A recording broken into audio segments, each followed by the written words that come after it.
Confirmation के हिसाब से दो अलग अलग इनकाउंटर साइट्स पे इनकाउंटर्स हुए हैं।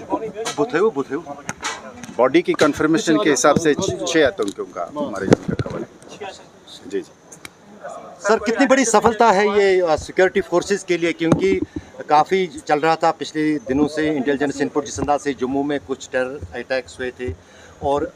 लगातार उसके बाद ऑपरेशंस आपने शुरू किए। डोडा में 4 टेररिस्ट्स मारे गए, उसके बाद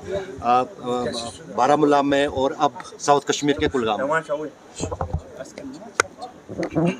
निस्संदेह ये एक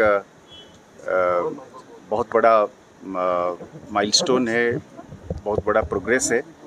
सिक्योरिटी एनवायरनमेंट में मजबूती लाने के लिए ये सक्सेसेस बहुत मायने रखते हैं और एक सब्सटेंटिव तौर पे भी और एक मैसेजिंग के तौर पे भी ये इस चीज़ की इंडिकेशन है कि सिक्योरिटी आर्किटेक्चर की और लोगों का बढ़ चढ़ कर इसमें ह्यूमन इंटेलिजेंस की जो फ्लो है उससे जाहिर होता है कि ये एक फ़ाइट जो है वो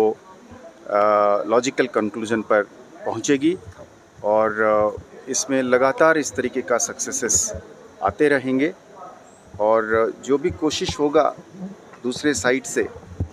उन्होंने मजबूर हैं अपने कोशिशों से बाज नहीं आने का, पर हम अपनी सिस्टम को, अपना सिक्योरिटी आर्किटेक्चर जिसमें Jammu Kashmir police, Indian army, agencies और सेंट्रल आर्म पुलिस फोर्सेस हैं, सब मिलकर और ख़ासकर जैसे मैं बार बार जगह जगह पर कहता हूँ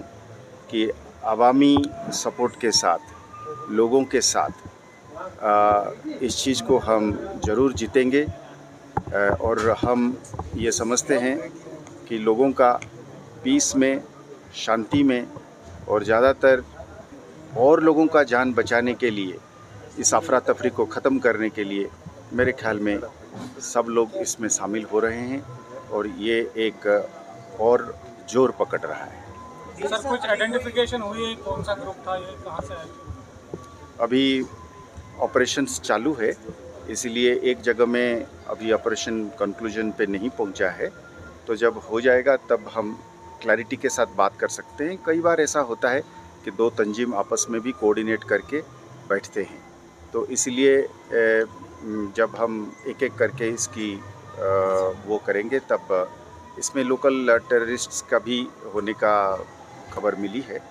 तो इसकी जब कंक्लूज़न पे आ जाएगा तब हम सटीक तौर पे ये कह पाएंगे कि तंजीमों के हिसाब से कि क्या एक ही तंजीम के थे या एक से ज़्यादा के थे। जम्मू रीजन में इस तरह के मामले ज़्यादा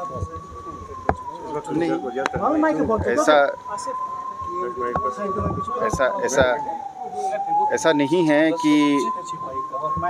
ऐसा है कि स्टैटिस्टिक्स एक ऐसी चीज़ है, नंबर एक ऐसी चीज़ है जो हमेशा सिक्योरिटी सिचुएशन की पैरामीटर्स को या सिक्योरिटी सिचुएशन को बयान नहीं करती है और पर हम हर इंसिडेंट को, हर एक्ट को बड़ा ग्रेविटी के साथ और बड़ा सीरियसनेस के साथ लेते हैं। तो मैं जैसे जगह जगह पर कहा हूँ कि जम्मू साइड में एक पुराना चीज़ को एक्टिवेट करने की कोशिश है, तो इसीलिए जब एक जगह में कुछ हद तक, कुछ देर तक, लास्ट इंसिडेंट 2006-2007 के बाद अब जब इंसिडेंट्स होने लगे हैं या होने की कोशिश हो रही है, तो एक कंसर्न पैदा होती है, पर उस कंसर्न का मतलब नहीं है कि दुश्मन ने कोई भारी कामयाब हासिल करी है। देखिए, सबसे बड़ी कामयाबी है आतंक का एक इंसिडेंट करना और आतंक के पीछे एक सपोर्ट बेस को खड़ा करना, ये दोनों अलग अलग चीज़ है। आज आप अगर जम्मू की बात करते हैं तो उसी जम्मू के ज़िले में आप जाइए, गंदों में आप जाइए, डोडा में आप जाइए, उधमपुर में आप जाइए, डुड्डू बसंतगढ़ में, बनी मछड़ी में, आप पाएंगे, अगर आप मेरे मीडिया मित्र जब जाएंगे वहाँ पे लोगों से बात करेंगे तो आपको ये पक्का पता चलेगा कि वो माहौल नहीं रहा है। तो कोई आतंक को फैलाने के लिए जो इकोसिस्टम है वो नहीं है, वो हमारा सबसे बड़ी कामयाबी है। तो हम उस कामयाबी को बुनियाद बनाते हुए हम उम्मीद करेंगे कि हम अमन को और शांति को कायम रख पाएंगे। यात्रा